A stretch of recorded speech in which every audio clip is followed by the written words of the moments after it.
મિત્રો 12 બીજમાં સૌથી મોટી ગણાતી અષાઢી બીજ આજે છે, એટલે આપણી સાથે જે જોડાયેલા વ્યુઅર છે એમને પણ અષાઢી બીજની હાર્દિક શુભકામનાઓ। તેની સાથે મિત્રો હળવદ તાલુકાના શક્તિનગર ગામે જે નકલંગ ગુરુધામ આવેલું છે, તો ત્યાં આગળ આજે વહેલી સવારથી જ જે ભક્તોની ભીડ જે છે મોટી સંખ્યામાં આપણને જોવા મળી રહી છે। તેની સાથે અહીં મંદિરે ભજન ભક્તિની સાથે મહાપ્રસાદની પણ જે વ્યવસ્થા છે તે પણ કરવામાં આવી છે। વધુ વાત મંદિરના મહંત દલસુખ બાપુ છે, આપણે થોડીક તેઓ સાથે કરીએ। જય રામદેવજી મહારાજ, જય ગુરુ મહારાજ।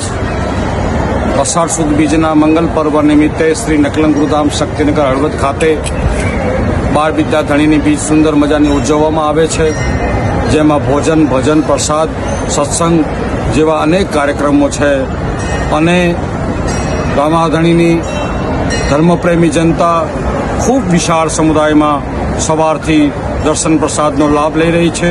વિવેક અને મર્યાદા સાથે સૌ કોઈ ભક્ત દર્શનનો લાભ લઈ રહ્યા છે, જેની અંદર પત્રકાર મિત્રો, પોલીસ ડિપાર્ટમેન્ટ, હેલ્થ ડિપાર્ટમેન્ટ,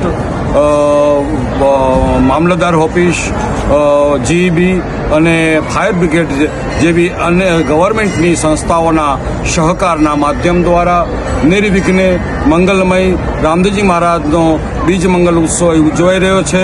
સૌ કોઈ રામાધણીના ભક્તોને અને કચ્છી માળુને નવા વર્ષના બીજના ખૂબ ખૂબ અભિનંદન।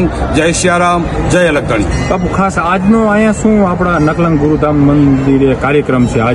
આજનો મંગલ કાર્યક્રમ એ છે કે સવારમાં બધા દેવી દેવતાઓને ધજા ચડાવવામાં આવી, એ પછી દરેક દેવી દેવતાઓને નૈવેદ્ય આપવામાં આવ્યા, એ પછી ગુરુગાદી પૂજન, પછી 2 ટાઈમ હરિહર, પછી સત્સંગ, ભજન અને રામદેવજી મહારાજના જ્યોત પાઠના દર્શન જેવા અનેક મંગલ કાર્યક્રમો અહીં આજે યોજાઈ રહ્યા છે। હજી પણ હજારોની સંખ્યામાં લોકો રોડે ચાલીને પણ આવી રહ્યા છે।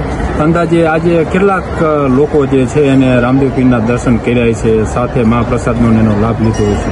મારા ખ્યાલથી 40 થી 50 હજાર માણસોએ પ્રસાદનો લાભ લીધો હશે અને 60 થી 70 હજાર માણસોએ આ નકલંગ ધામના દર્શન કર્યા હશે, એવી હું અંદાજ બાંધી શકું છું।